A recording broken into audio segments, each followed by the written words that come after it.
Good day, good day. Welcome back. Thank you so much for tuning in. I'm Jay, and this is Homeschool Your Kids podcast. Today we have with us Yvette. Introduce yourself. Hi, I'm Yvette. Nice to meet you.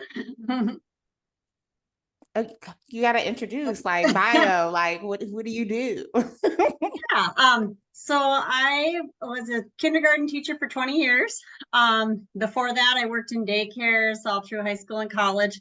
So I've kind of always just worked with children and just loved helping teach them and teach them all the skills, learning through play, learning all the how to read has always been kind of a passion of mine. So and then I've taught the past 20 years kindergarten, and I think that has probably been my favorite, just because of the fact that I love watching them, learn those letters and sounds and then put them together, and then just their faces light up when they clicks and they get it, and they just love that. And so that's been always my favorite. That, and then of course all the hugs, right? Of course. Oh yes, kindergartners are definitely touchy-feely.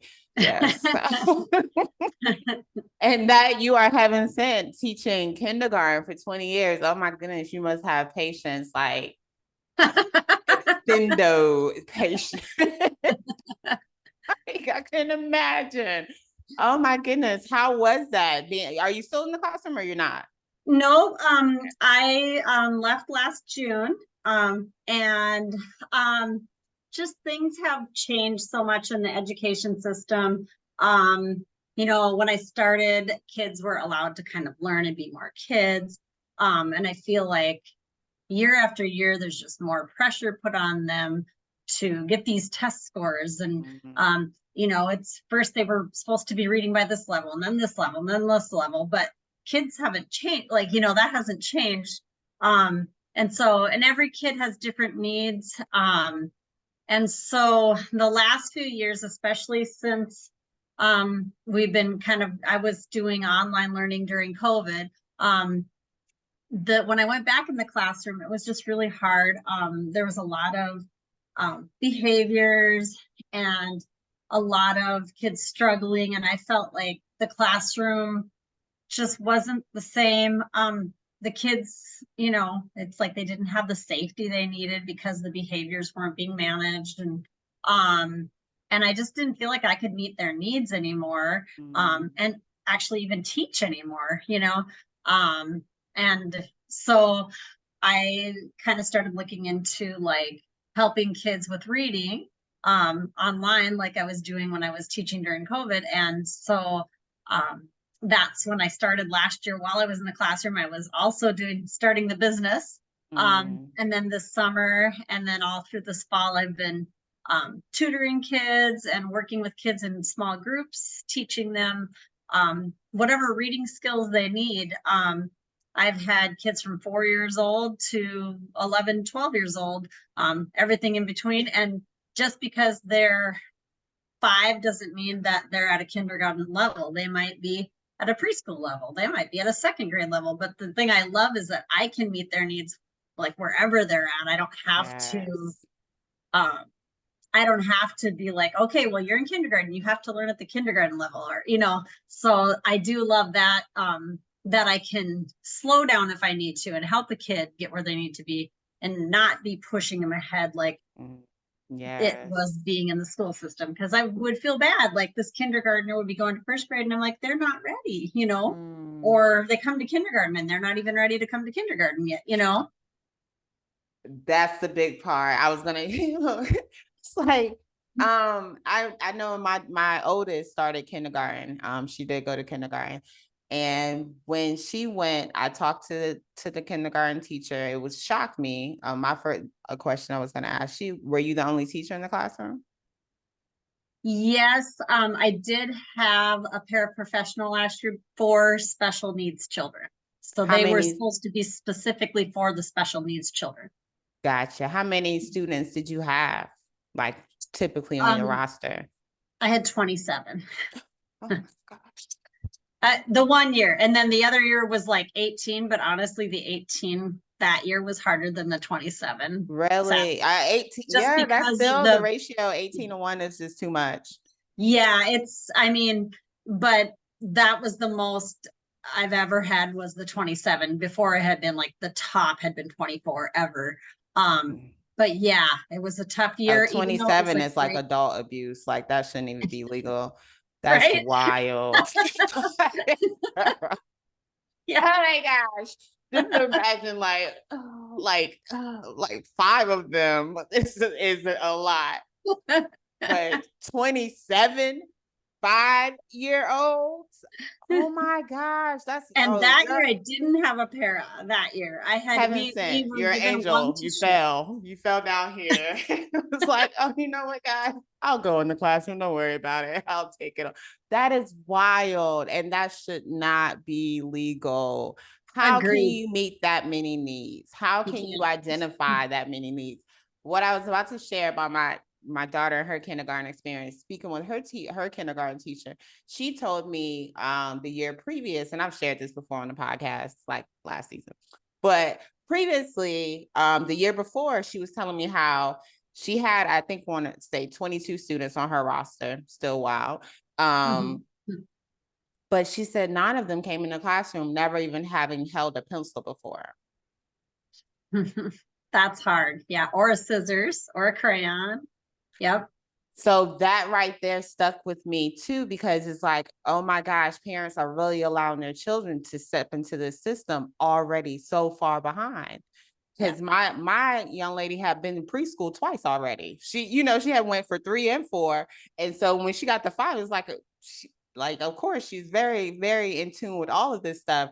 And just to imagine, like, some kids are sitting at home, not trying or not being pushed to do anything that will prepare them for a system that they're ultimately going to go into. I can see if the parent wasn't going to send them there, but you're sending your child into the public school system, and you know that there's standards, you know that there's milestones, you know that there's, levels that they have to be at. And that just broke my heart. Like, oh my gosh, like, no, parents, no. Please, please, please prepare your children for this. How did that look for you? Yeah, there was always at least, I would say, 5 kids that, didn't or had never had sat and listened to a story or followed directions or didn't know how to put their coat on or put their shoes on or, just those basic skills that, coming in when there's 20 some kids and you're spread thin, Yes. Yeah, that's one of the things that's been my goal for this coming summer is to have a class like prepare your kid for kindergarten class. Kindergarten, like a kindergarten readiness type deal. Yeah, because I know our district offers it, but it's 1 week or 2 weeks, and then it's like if parents can't make that, and then I thought, well, with online it'd be flexible, and I would just give them that basic skills like some letters, some counting, colors, how to hold a pencil. That's the really important one, or how to hold a scissors, or use a glue stick, or those basic things. And then I think a lot of parents just don't know. They just don't, and I feel bad for the kids because, like you said, then they're going into somewhere where they're already set up for failure, because they're already behind. Because like you say, you push them on the first grade and you're like, oh no, they're not ready. But it's like, okay, well, what do you do with that? Like, that's a lot. That's a lot. That makes me so sad. It does too. Yeah. And I talk to a lot of parents that have me working with their kid, and they're like, I pulled them out of school and I'm homeschooling them now because they're a 4th grader and they're reading at a 1st, 2nd grade level. And so I'm, trying to help them, go back to where the skills they need to work on is, because you can't just skip 2 grades and then, and work on 4th grade skills when you don't have the 1st and 2nd and 3rd, They all definitely go hand in hand. Yeah. Oh, wow. What state are you in, if you don't mind sharing? Minnesota. Minnesota. Oh, okay. We were there this summer. Yeah. Yeah, we liked it. We were in Minneapolis.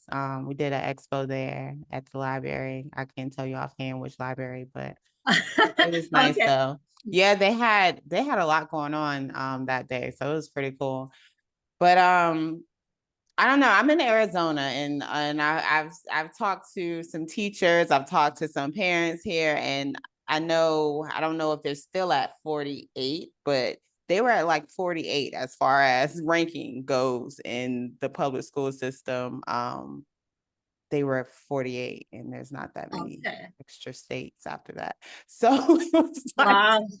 why are you that low?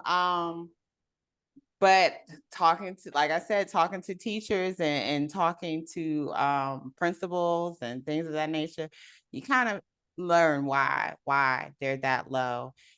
How beneficial do you feel standards are?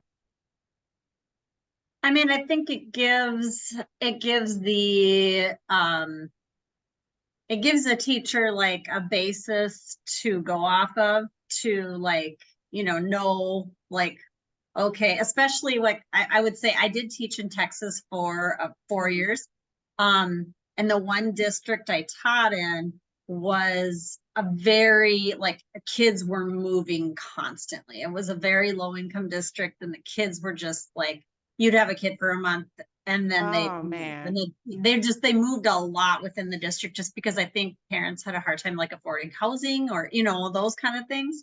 It was really sad, but the one nice thing about, they really had us do like a scope and sequence of standards, because when that kid moved from my school to another school to another school, there was some kind of consistency for those kids. Mm-hmm. So they didn't jump all over the place when they moved. At least school was a consistent thing for them, and they're Gotcha. learning. They didn't always, of course, all kids don't learn the same. So that is the other part of it. Like, just like we were talking about earlier, having all 5-year-olds have to know this, and all 60, all kindergartners know this, all first graders have to know this, and all second graders have to know this. And I feel like that's just not, I mean, even in kindergarten, they come from can't hold a pencil to another kid's reading at first, second grade level, and everything in between. And I'm trying to meet all their needs. Yeah, I Um, was gonna say those kids that are advanced, they and it's not necessarily that they're advanced, just ahead of the other ones, but they kind of get faded to the back, right? I mean, I always tried to make an effort to do a group with them, but obviously you have to focus a little extra time on those kids that need to get up, so that you can get them to where they need to be, because they will push them along no matter what. Like, even if I've tried to fight to hold them back to not push them, and they won't listen. So I try to give them the best, I Yeah. can. And that's one thing I'm loving about, like, with the online and the small groups, is like, no matter what their age, I'm grouping them by their level, like by their need. If they need to know the letters and sounds, then I don't have to, even if they're 8, I don't have to put them in that group. I can work with them and get them, move them along in a process, but it doesn't have to be like the standard for that age. Yeah. um I think it is, like the standards, like they have a place, I guess, but I think that sometimes it's a little too stringent for it to be like certain, you know standards for certain Gotcha. age. How important is parent involvement at that level?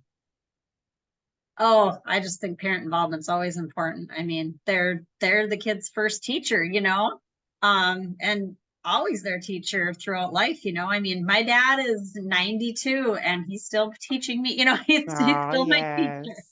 Um, so I think, yeah, that's the other thing I really liked about the online is I felt like I had such good communication with family, Nice. and a closer bond with family. Like, even their pets, I knew their dog and cat. Oh yes. But the parents, like, at school, it's like I would have to like send a message. It's just more of a distant communication, where when you're online with the kid, well, usually their mom or dad is not too far off, and then you can just communicate like on a daily basis with the parent. They might be like, oh, and they also sometimes are just kind of listening, and like then they know what their kid is learning, Mhm. and then they can kind of reinforce that. Um, Yes. So I Yes, think yes. reinforcing and good communication between teachers and, tutors and parents is so important. Yeah. Right. I feel like it definitely should be like a teamwork type of deal. Teamwork make the dream work. Like you have to Yes, all be yes. on the I same say page. Right? that. Yes. Yeah. Tell us about your business. That was supposed to be Yeah. your introduction, Oh, Yvette. um, yeah. So I work with kids on their reading skills, like ages 4 to 11, 12, depending. And then I've even had an adult reach out to me and I tutored them in some spelling. So, Oh, nice. doing all kinds of things I didn't even know I could do. um, Nice. but yeah, I really like it. I sometimes even, like I said, want to start like preparing kids for kindergarten too, because I think that's such a need. Um, and I really like want to set the kids and they're, up for success when they get there.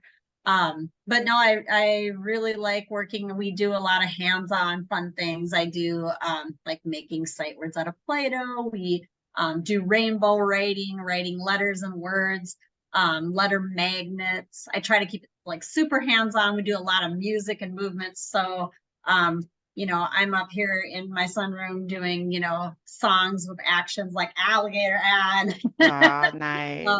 Yeah, so we do a lot of that, do some comprehension things or like acting out to do comprehension. We'll do like the Goldilocks and the Three Bears, and then we'll, everybody in the group will have a part, and then we'll each, one person will be baby bear, one will be mama bear, and we'll do all the different, acting out the different stories. So yeah, just lots of Nice. different fun ways. I try to keep it fun.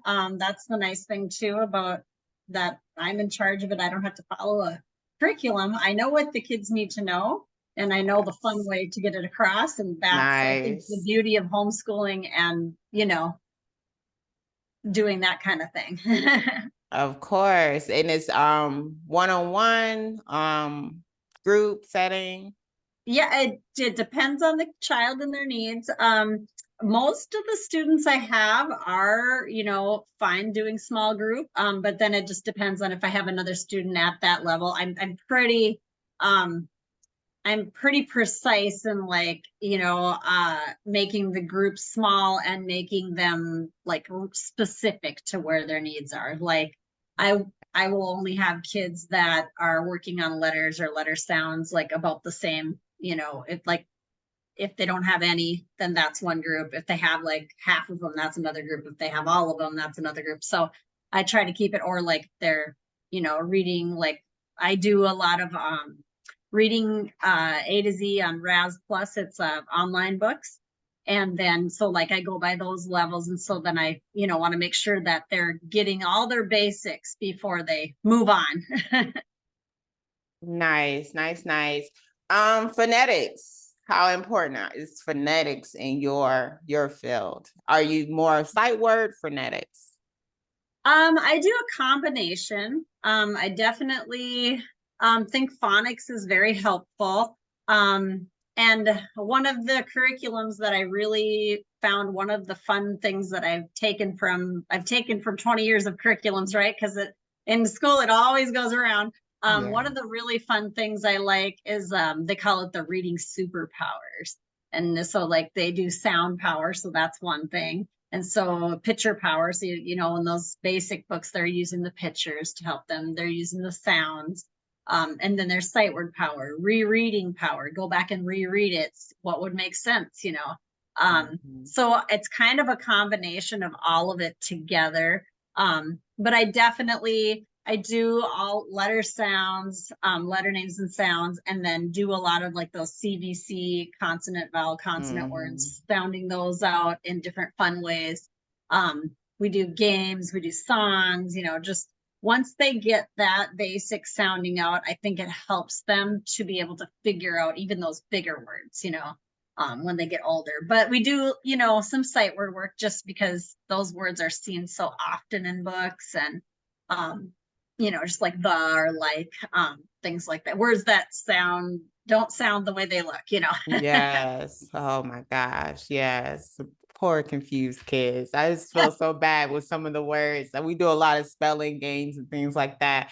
And I'm like, and I'll tell them like how many letters, the word has, and my 7-year-old's like, is one of them silent? Like, is one of them, let me know. Is this a mystery? Like, there's so many rules, right? Yeah, I yes. would do that. If two vowels go walking, the first one does the talking. They like that one. They always remember that one. Oh, nice. I like that. Yes, we need sayings. We need sayings.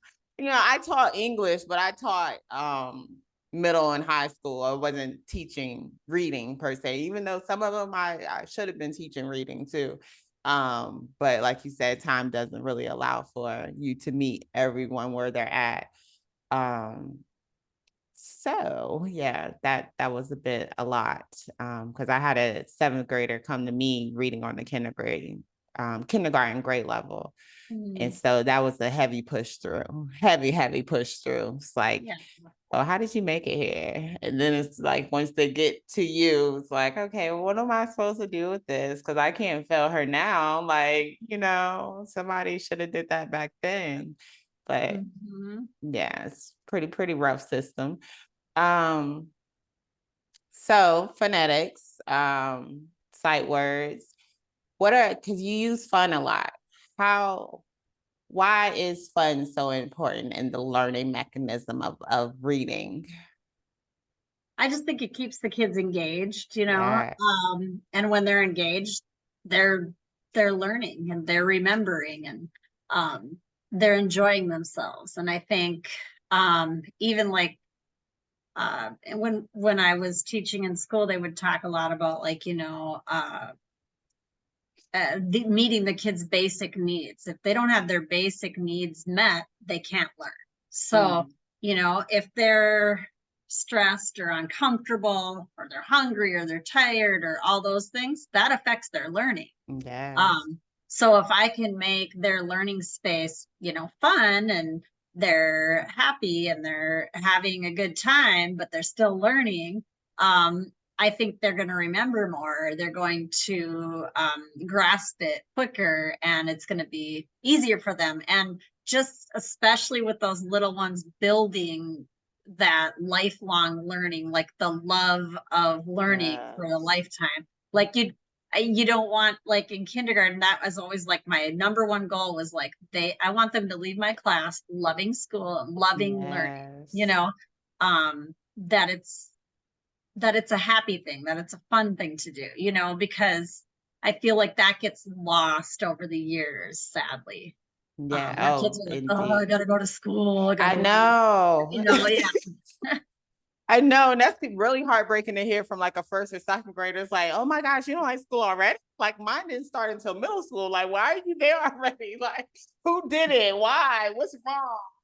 So yeah, my no. favorite thing to hear is that they were sad that they were gone on vacation and couldn't come to school. I'm like, that's good. I did my job. Yes, yes. That's lovely. Yeah, that makes all the difference. Like you said, we're trying to create life learners. So we have to make it enjoyable. We have to make it something that's they look forward to. With reading, because reading is definitely frustrating for a lot of kids. I know my oldest, my 9-year-old, she grasps everything a lot quicker than what my 7-year-old has been doing.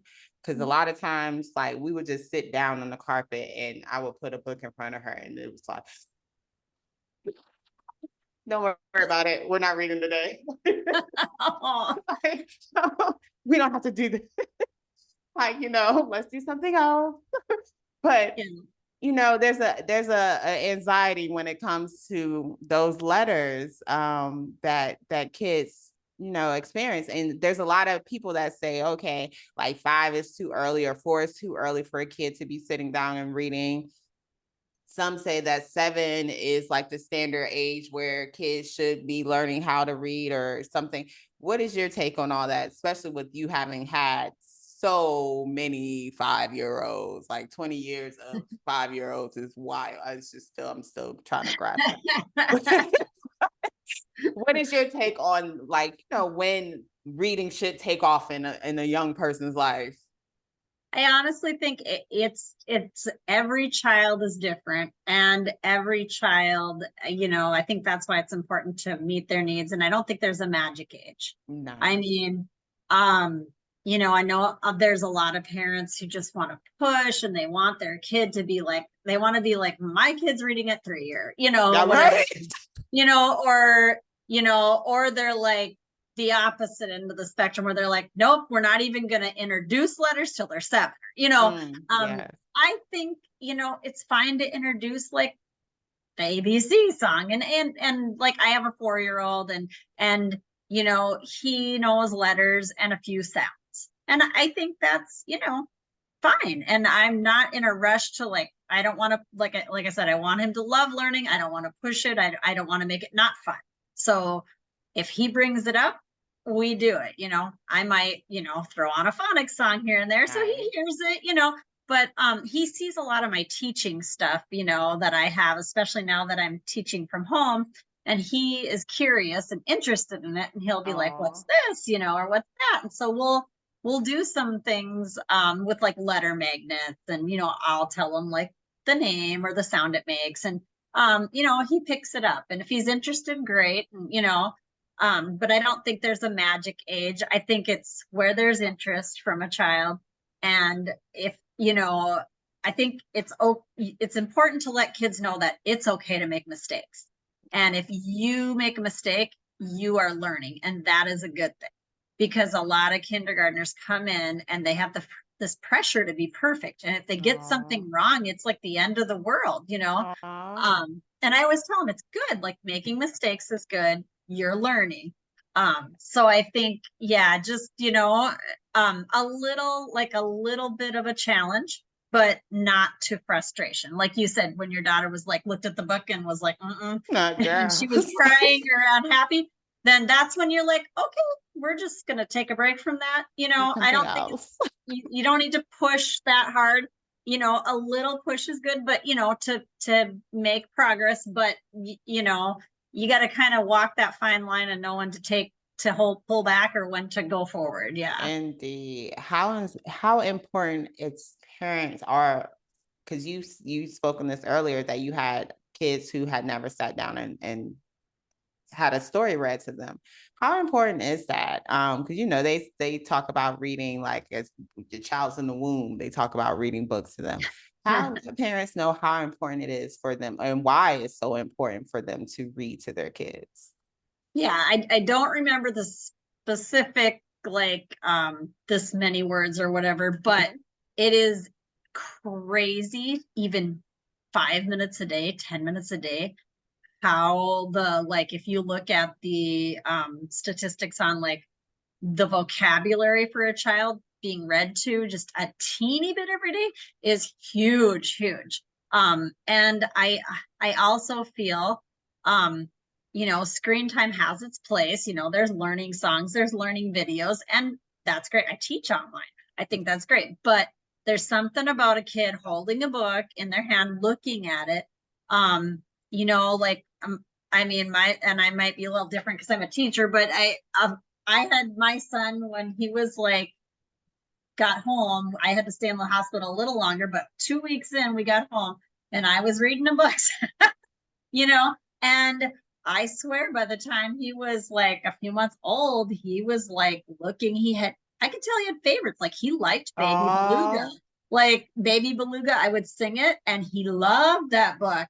And then even by 2 years old, he was like doing some pre-reading skills. And all I had done, like I hadn't been like, this is the cover, this is, I just read to him. And just by reading to your kid, like he would pick up the book and he would pretend to read it, and he oh was only yeah. 2, he was barely talking, and he was like, pointing and saying words. And I'm like, that's in kindergarten. Some kids don't come to kindergarten at 5 with that skill. So I would say read to them when they're in your belly, read to them when they're a baby, because tummy time I thought was a great thing, because babies, sometimes it's real important to do that tummy time and to have them pushing up and getting those muscles for just that part. But he would get kind of bored, or they get kind of fussy. a great thing I thought to do is I'll read them a book. So I'd put like a book right in front of them on the floor and I'd read it to them. You know, and they even said like having him turn their head a certain way. You know, he had that torticollis where they wanted him to turn his head a certain way. So then I would read on that side and then he would have to turn his head that way. And I just think makes a huge difference with learning to talk, just those listening skills. You know, I mean, I know there's a lot of people being like, you know, said kids have like ADHD and things. And, you know, and it's like they have a hard time sitting still. But I think if you've never had the expectation of sitting still and listening to a story, then I think, well, how can you expect them to go to kindergarten and do it when they've never done it before? It's a skill that should start young as possible, you know? Indeed. No, I agree. I found very interesting. And like you say, your son had a favorite when he was just a few months old. My 9-year-old remembers a book that I read to her when she was 2. It's called Please Baby Please by Spike Lee. And it's the cutest little book, but I used to read it to her all the time when she was 2. And we found it in the library not too long ago, during the summer. And she was like, I remember this book. And I was like, really? And of course, we had to sit and read it. And it was just like, oh my gosh, like, that's cool. Yeah, and you wouldn't think 2 years old that's shows you right there how important, Yeah. right? But my Yeah. 9-year-old also claims she remembers being in my womb too. So she's So you take it with a grain of salt. she's been interesting, okay? So let me throw that out there too. That's cute. Little supersonic memory over here. But yeah, she's funny. But how important is play? Because we talked about fun, we talked about the enjoyment of learning, but you know, there's so many times that I talk to parents who have 5 and 4-year-olds and they're talking about a curriculum, and I'm just like, yo, let them play. Like, just let them play. How important is play at that level? I mean, kids are always learning from play, you know, from the time they're a baby and they can pick up a rattle to, you know. So I think play is definitely very important. And just being able to like think on their own, use their imagination is huge because you can't teach that from a curriculum. You can't get that from a curriculum. It's something they need to develop on their own, and they only can do that through play.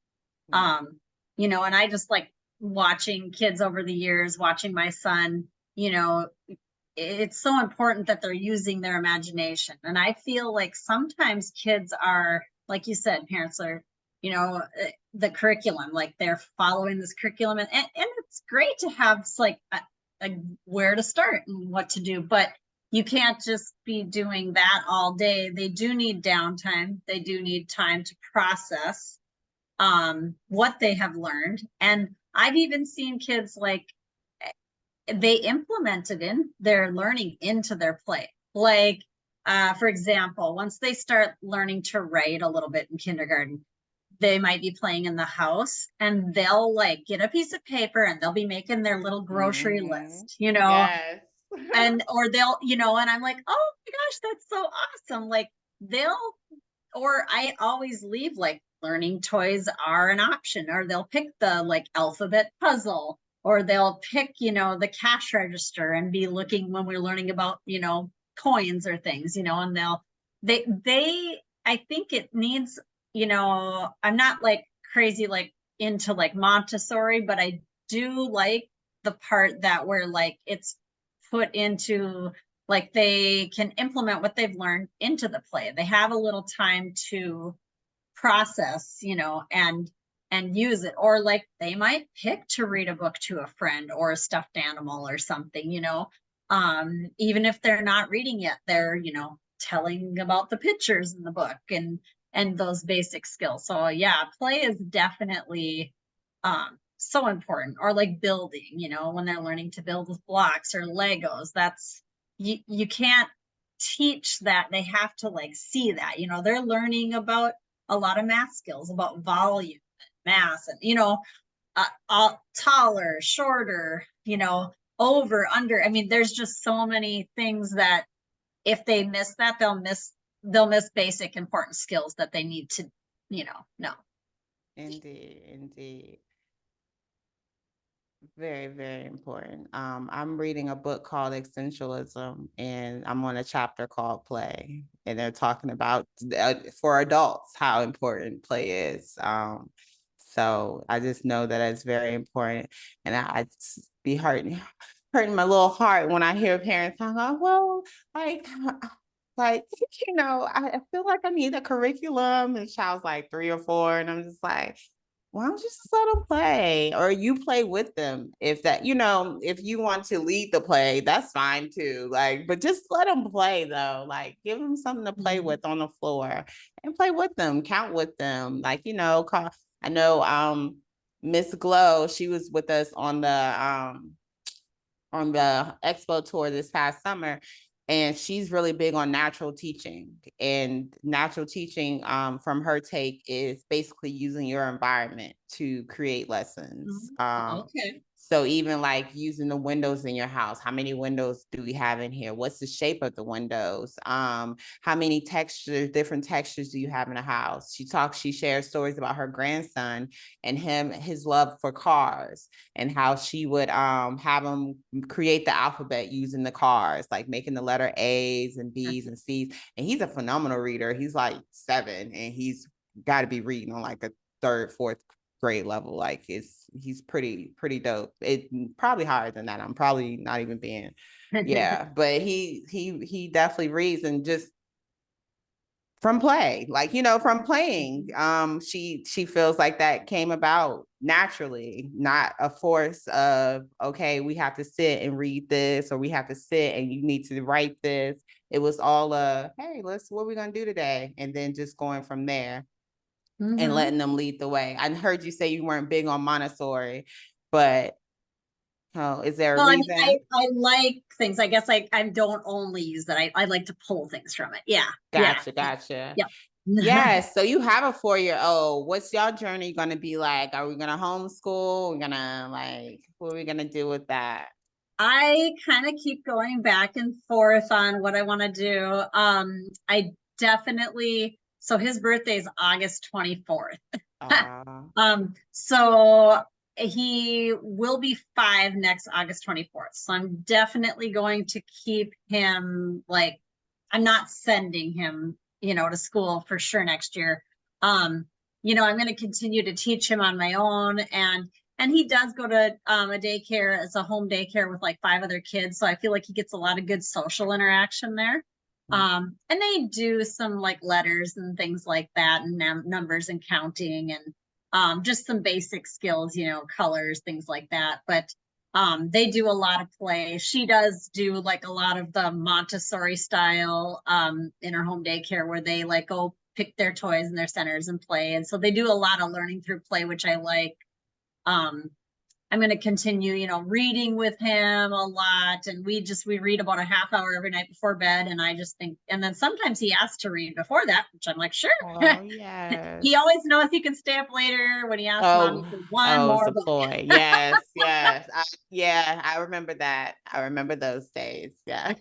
Yeah. So I think I have another year to think about it. Whether I'm going to do the homeschooling, or if I'm going to have him be, you know, going to public schools or a private school, or, you know, I guess we're going to kind of like research our options and see kind of what the best fit is when the time is right, when he gets there. But I figure there's no rush. I always have seen so many times those summer birthday kids just struggle so much, because even if they know, like, you know, letters and sounds and this and that, you can't like make maturity happen. It just, you know, they're still barely 5, you know. And you understand, like, when they get there, like what's going to be required of him once he gets inside of the classroom. So you definitely can gauge whether or not. Yeah. The whole sit down thing is what I feel like will keep my children out of the classroom. about the ADHD. I said, I know they'll label my children really quick because I was just watching them on Saturday and I'm just like, yo, y'all don't sit down. Like, They have so much energy, don't they? so much energy continuously from the beginning of the day to like, it's time to actually lay back down. It's like, so where do y'all get that from? And how do you just keep going and going and going? And you were in a classroom with 27 of them. Oh my gosh. Like, And I did a lot of movement, a lot of movement. nice. Brain breaks. Oh yeah. I mean, we were like I do on the online, we're standing up, we're doing a song. Then we're marching around the alphabet and picking up the letter and saying it, and, just keep moving and doing things. I did a lot of outdoor learning too, where we would go outside and learn outside. Nice. Things like that. But yeah, I think it's really, really important to definitely keep them moving. When I did my master's degree, I did a paper on movement and like specific movements and how that actually helps like kids to learn. There was a thing called the SMART program, where it was like talking about all those things that kids used to get, like merry-go-round spinning, like the monkey bars, like climbing, they like all those different things, crawling, like kids that skip crawling. Sometimes they have a hard time learning because those specific movements are important to learning and helping kids learn. So we even had a program in the school for a while where we do like a half hour in the morning where they would do these specific movements, where they would crawl and they would do, sit and spins and spin around and just different things. And then I did another research on brain gym, it was called. And it's basically like crossing your midline, and how that can help kids with learning and memory and things. So just like this, like yeah, like basically the middle of your body is the midline. Mm-hmm. And like anywhere crossing onto your opposite knees or your opposite shoulders, like just standing up and doing that before I do like a small group with kids. There's research that shows that that's helps them with learning and working with kids over the years. Like once I read it, I'm like, there are some kids that have a hard time crossing over their midline. Like, really? Yeah, it's really interesting. I did this research. This is about 15 years ago. I did this, but so I don't remember everything I learned exactly, but just the kind of the importance of movement and specific movements and learning is just so important to get those kids moving. And I think that's a lot of an important thing, for parents homeschooling or for teachers in the classroom to remember, like they do need to get up and move. Otherwise you kind of lose them, they kind of start staying off in their own world. And indeed, I was going to say, like, far as kindergarten goes, like, what do you teach for like a good 20-minute, 15-minute increments? Like, how does that look? Yeah. So like when they would come in the morning, I would have them do some kind of a work that they would do. It might be like writing on the dry erase boards, or it'd be some kind of a hands-on learning, Mm-hmm. And then we would all sit down, do like a carpet time. So we would do like a greeting. So a lot of community building, talking and saying hi and greeting and learning each other's names and different things like that. And then that was like already maybe 15 minutes, we would do a morning message where I'd read it to them. And then that I made interactive where I'd call kids like to fill in the missing letters when we got to that part, or fill in the missing words, or highlight a letter. And then everybody in the class had to guess what letter did they highlight, Nice. So just kind of making it very interactive and moving. But then, then that had to get moving along. Like after 15 minutes, 20 minutes, they were ready to do something else. Yeah. Yep. Yeah. Hungry all day. I swear they eat all day. Yes. Mine eat all day. All day. I'm hungry. Like we just had snack. How are you hungry? They're growing, right? Yes, right before your eyes, like right. Yes. Oh my gosh. Okay. So did you give your business name? You did not. What's the name of our business? Oh, yes, it's Lil Learners Luv Learning. Little learner, Lil. I Yep, like, I LLL. like abbreviations. Lil Learners Love Love, Learning. L-U-V, love, and then Okay, learning. Yep, yep. So I nice. try to And do the where phony Nick, I like it. Where can we find Lil Learners Love Learning? I do have a website Okay. online, and then I do also on the website there's a link to I do TikTok videos of like the things I do in the classroom. So like so there's ideas for parents on there, like making words out of Play-Doh, just all kinds of different things that I do in the classroom. I just make little clips of it. I just started like a month ago or so, just so it gives kind of ideas for things. But yeah, I do have a website, and it's Lil Learners Luv Learning. And yeah, and then that links to all the other social medias that I have. And I do have I have a Facebook personal page, but they also have a Facebook like a page. If parents want to reach out, I just would friend them on my personal and then friend them on that. So then I put all the videos that I do on there too. Yeah. Okay. And of course, all the links will be available on the podcast episode. So families will be able to access. Before I let you go, we need 3 things that you would tell parents in regards, or tips that you would give parents in regards to teaching their kids how to read. Okay. Well, the first tip we talked a lot about is just read to your kids. Yeah. Have them just build a love for learning, a love for reading, a love for books. Read fun books that you can sing, and books that have, fun pictures and stories.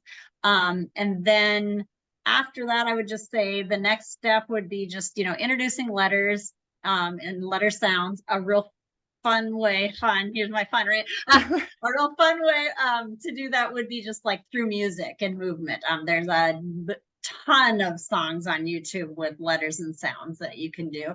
And then you can also just, like, I guess with my son, like, just, when you see something like, oh, there's a flower, like it starts with the sound F, or you can just kind of point those things out, like you were talking about the mom or the grandma that had was using everything in the environment. I mean, I used to do that with my son all the time when we would be taking hikes and stuff. I'd be like, oh, there's a tree.